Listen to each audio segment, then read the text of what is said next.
Welcome to Orbit of Oxana. This presentation will provide a thematic overview of the game, the winning conditions, map structure, and how units move.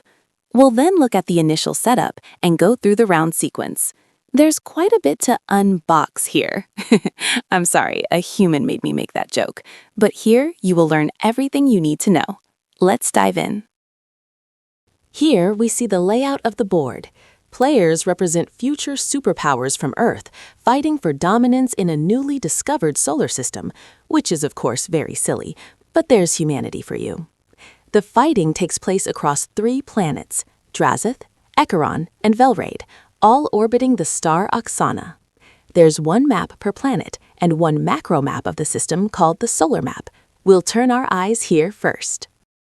On this map, the planets are represented by pieces of a corresponding color.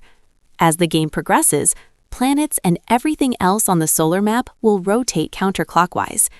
This means that the relative positions of pieces drifting in different orbits will constantly shift. Planet maps are placed next to the solar map. Here, players can establish bases and produce units.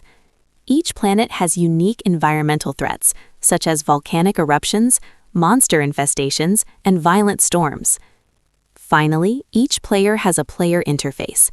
In the first section, there are 3 planet banks. Here, players keep track of what resources they have on respective planet. In the second section, players keep track of their heavy spacecrafts, their hit points, status of their crews, and cargo. In the last section, players see their available base actions. Players can unlock more options by acquiring research cubes and use these to fill the empty boxes next to the base action icons. Passive upgrades can also be unlocked, such as raising the defensive or offensive capabilities of units. So that's the basic gist of the game. You build bases, mine resources, conduct research, and fight each other, all the while keeping a cool head in a moving solar system. But how do you actually win? Your goal is to collect victory points. Players decide initially what the specific winning condition is. You could race towards 12 points or set a deadline at which the player with the most victory points is declared the winner. There are peaceful and less peaceful ways of getting victory points. If you're drowning in resources, you can always use them to construct grandiose monuments to yourself, worth 1 point, although this is not very cost-efficient. A better way is to construct or upgrade bases. Simple bases are worth 1 point, and once they're upgraded, they become worth 2 points. Note, however, that a player may have a maximum of 2 bases on a single planet. Another way of getting victory points is to bring ancient Oxanarian wonders back to life. These are left behind by an extinct alien race. To gain control of these wonders, players must first access abandoned space stations left drifting on the solar map. Wonders are worth 1 point for each space station required. There are 3 Oxanarian wonders, the Velraid Gateways, the Moon Fortress of Echeron, and the Drazeth Warship. We'll get back to how these can be used later. A real heavy hitter is constructing the system capital, worth 5 points. A player may construct the system capital if they have 5 bases and accumulate a large sum of resources in a single planet bank. Lastly, as long as a player has 2 bases on a planet and is the only player to have a base on that planet, the player gets a Planet Lord badge, worth 2 points in a 2-player game and 3 points in a 3- or 4-player game. Let's now have a closer look at the solar map. Apart from planets, mineral-rich asteroids, space stations, and Oxanarian wonders are spread throughout the system. In order to interact with any of these, a spacecraft must enter the solar map from a planet and travel to an adjacent space tile. Here's what it looks like. The blue player currently has a drone in orbit of Echeron. From here, it can be activated to move onto any space tile adjacent to Echeron on the solar map. Likewise, a spacecraft can enter a planet map by moving onto the planet on the solar map. The spacecraft is then immediately moved to any available orbital space on the planet map.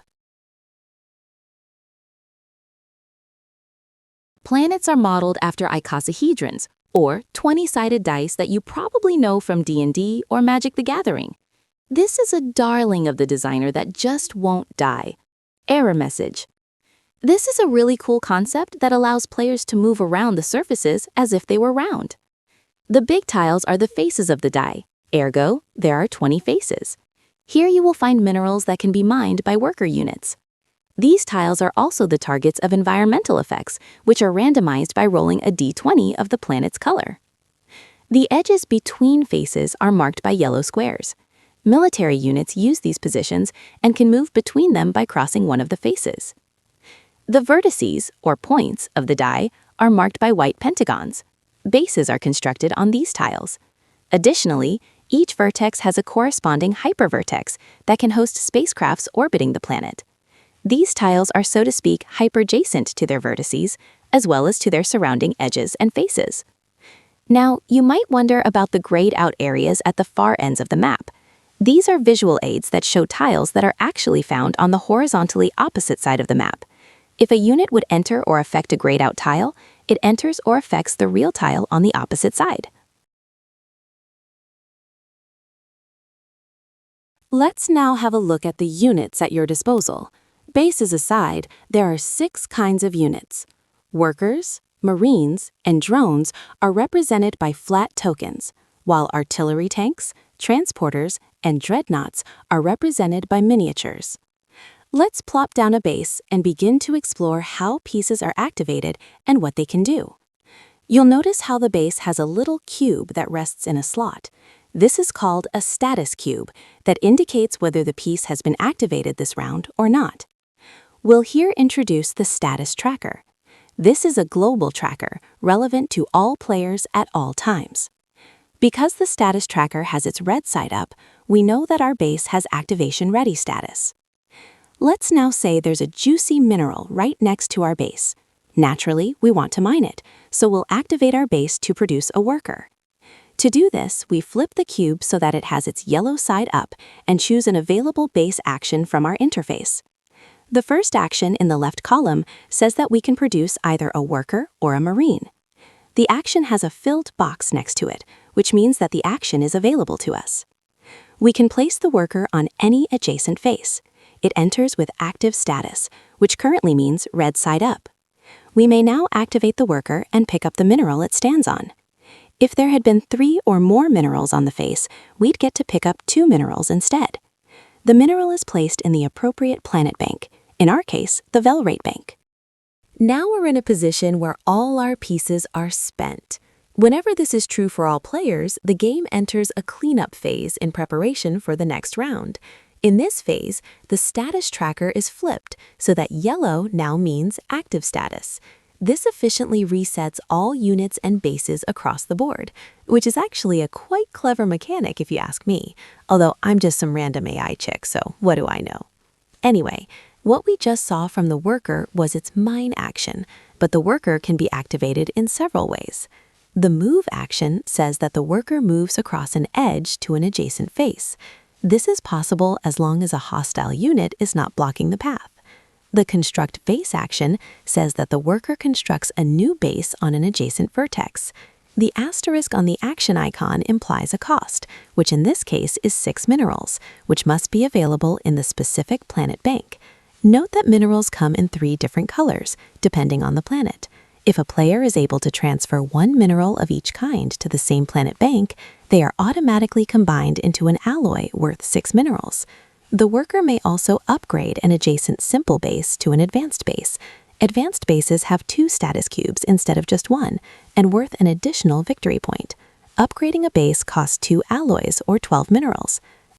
Finally, workers are able to repair adjacent bases if they are damaged. Bases have 5 hit points, which are tracked by placing red damage cubes along the sides of the vertex. Repairing a base means removing 1 damage cube. We'll now look at the Marine. Let's say the orange player has a Marine on this edge. Its first action is to move to or attack an adjacent edge. That is, it jumps over one of the faces it stands between and lands on an edge connected to that face. If a hostile unit is placed there, it is attacked, and if it is destroyed, the Marine moves to that edge. However, if the Marine moves without attacking, it may move 1 additional step as long as that move is also not an attack. The Marine's second option is the raid action. This allows the Marine to attack an adjacent face or vertex without ever moving to that tile, as it can only stand on edges. Let's raid the worker. We'll flip the marine and declare that it attacks the worker on phase 13. We'll now get to make an attack roll with a D8. Assuming no upgrades, a 1 is a miss, no damage is dealt. 2 through 7 is a hit, dealing 1 damage, and an 8 is a critical hit, dealing 2 damage. Let's say we roll a 3 and hit the worker. It now has 1 damage to deal with, which would destroy the unit. In fact, all units except for heavy spacecrafts only have a single hit point. Luckily for the blue player, the attacked worker still has active status, so the blue player may flip it as a reaction to negate 1 damage. Tokens and status cubes can always be used in this way. Let's move on to the drone.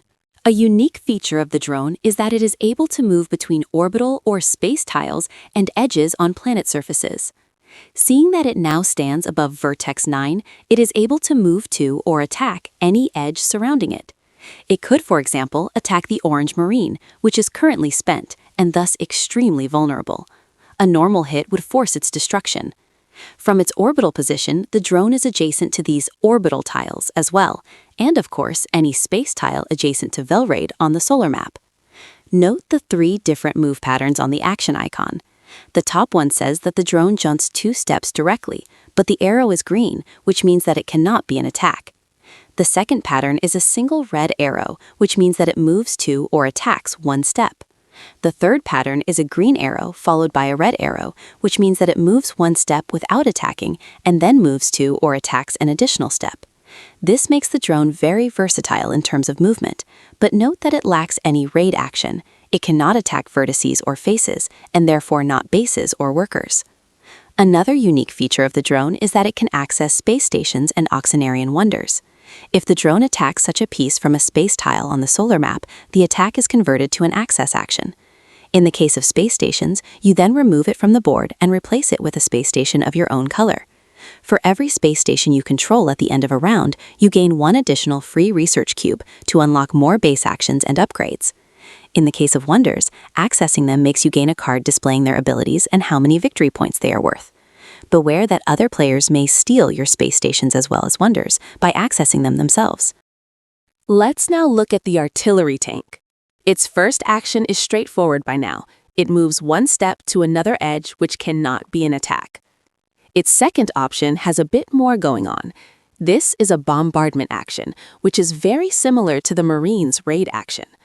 First, it says that the artillery tank, without moving, attacks an edge 2 steps away, or a hyperjacent orbital tile.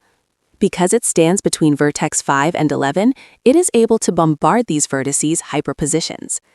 Second, notice that the action icon has a little exclamation mark. This means that the artillery tank can be activated to bombard on another player's turn, should that player ever place a unit somewhere within range of the tank. Third and finally, you'll see 2 discs being penetrated by an arrow. This means that the bombardment deals damage to an additional unit standing on the same target edge. Units represented by flat tokens are able to stack on top of each other, as long as they are of the same kind, so tanks are especially efficient against heavy stacks of marines or drones.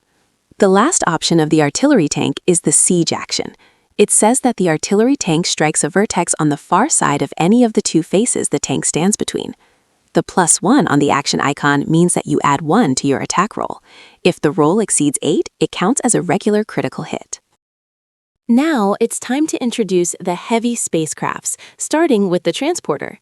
A player may have up to 2 transporters. These miniatures are marked with 1 and 2, respectively, and have a corresponding section in the player interface. Transporters have 3 hit points, tracked by placing damage cubes in the empty boxes underneath the unit icon. They have crews that can be activated independently of the transporter and a cargo space with 6 slots. The cargo can hold resources as well as workers, marines, drones, and artillery tanks. Heavy spacecrafts stand out in that they have costs when produced, which must be paid from the appropriate planet bank. Transporters cost any combination of 2 minerals. Transporters have 2 status cubes, so they can be activated twice per round. Its first option is to move from 1 orbital or space tile to an adjacent one by flipping 1 status cube. But if both cubes are flipped at the same time, the transporter can move 3 times. Its second option is the pickup action. You may then place units that are adjacent or subjacent to the transporter in its cargo space, as well as resources from the planet bank. A planet bank is considered subjacent to a transporter whenever it orbits the corresponding planet. Let's try out the pickup action in order to save the vulnerable marine.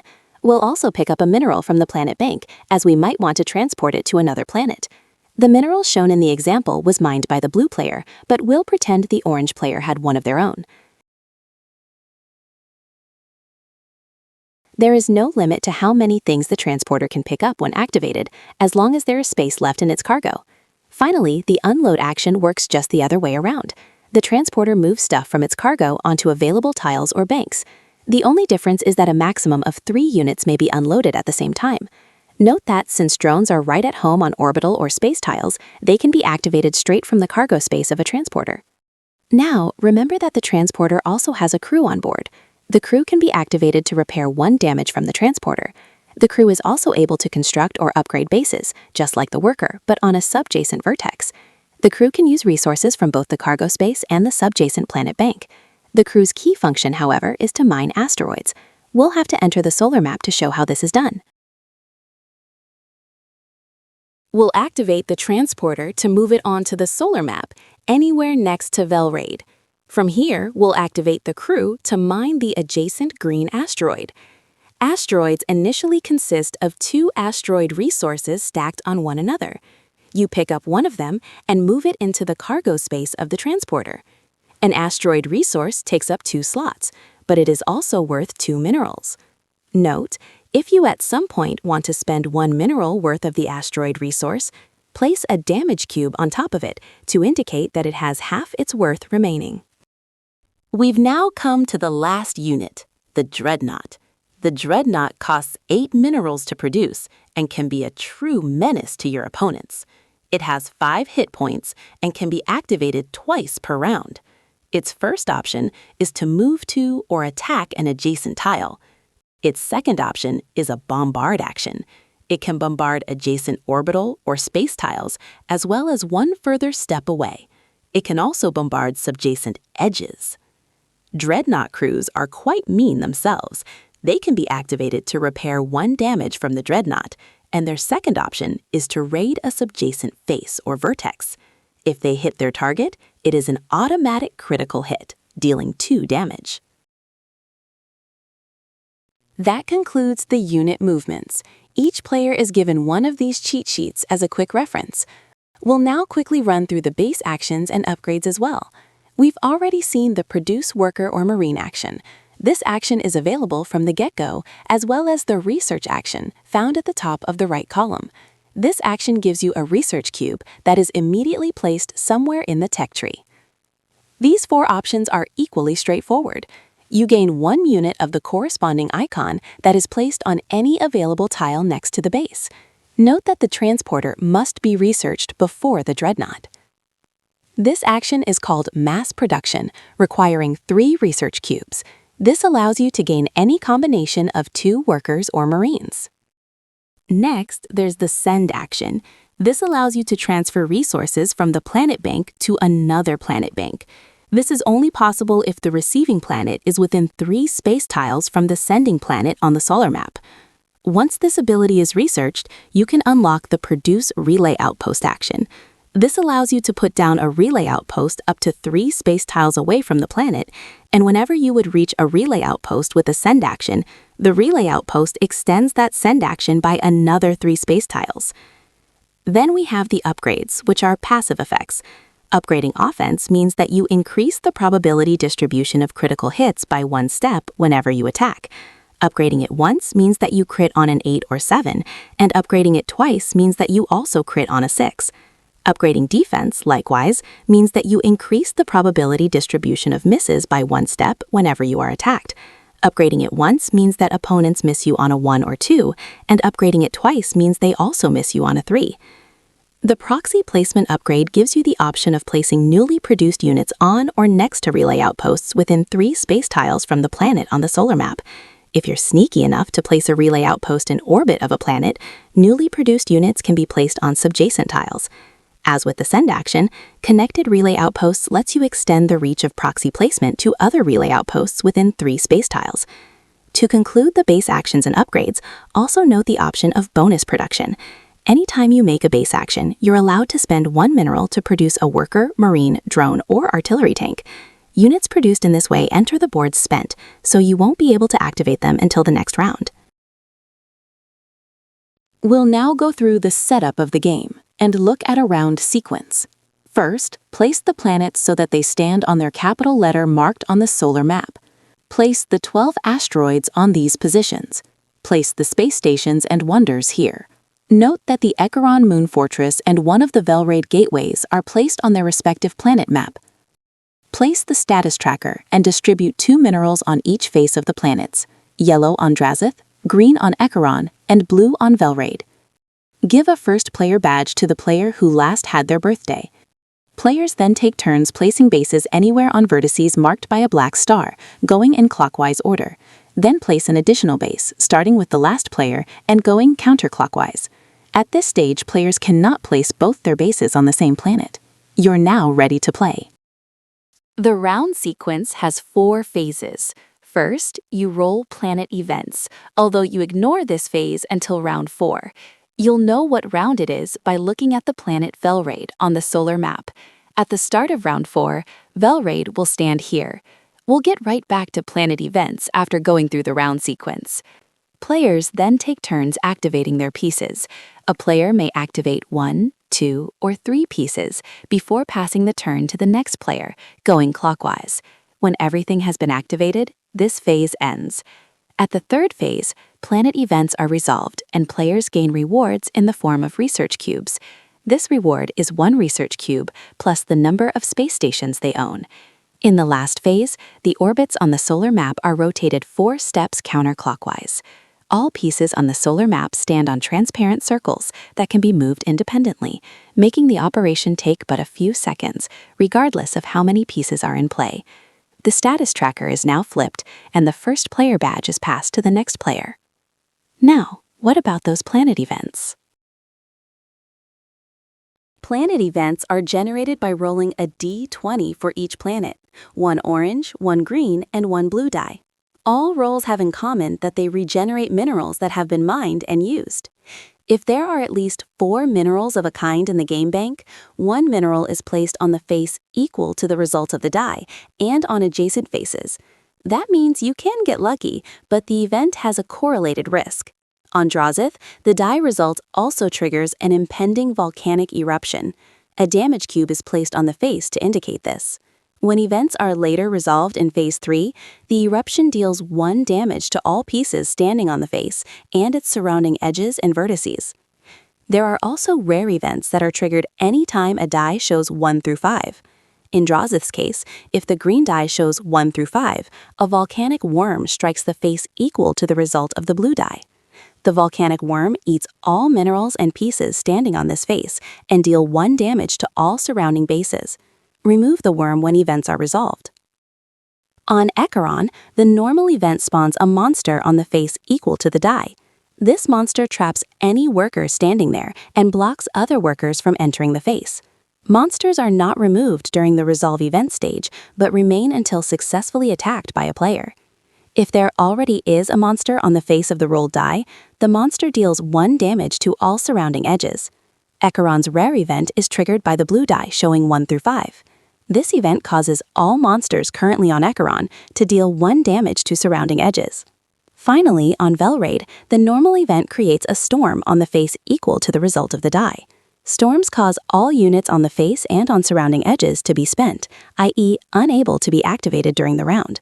Affected tiles are shrouded until events are resolved, meaning that no unit may be placed, moved to, or attack these tiles. It's as if they don't exist for now. The rare event on Velraid is triggered by the red die showing 1 through 5. This event creates an additional storm on each adjacent face of the initially generated storm. Storms are removed when events are resolved. And there we have it. Just repeat the round sequence until the winning condition is met. The only thing left to talk about is how you can utilize the wonders. The first gateway is found on Velraid. Technically, it shares the space tile of Velraid on the solar map and is adjacent to all orbital tiles on Velraid. This is the master gateway. Accessing this one gives you control of both gateways. The other gateway is found in the orbit closest to Oxana. Each gateway has a status cube. When activated, you may teleport adjacent spacecrafts to orbital or space tiles adjacent to the other gateway without affecting the status of the teleported units.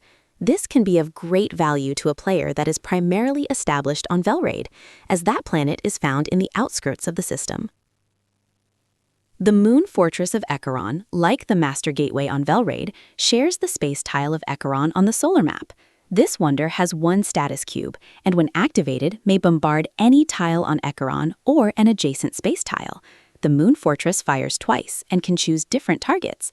Great for monster control, which was probably its original purpose, but could of course be a great asset in conquering the planet. The Drazeth warship, finally, has one status cube and can move just like a unit. Its first option is to move 1 or 2 steps without attacking.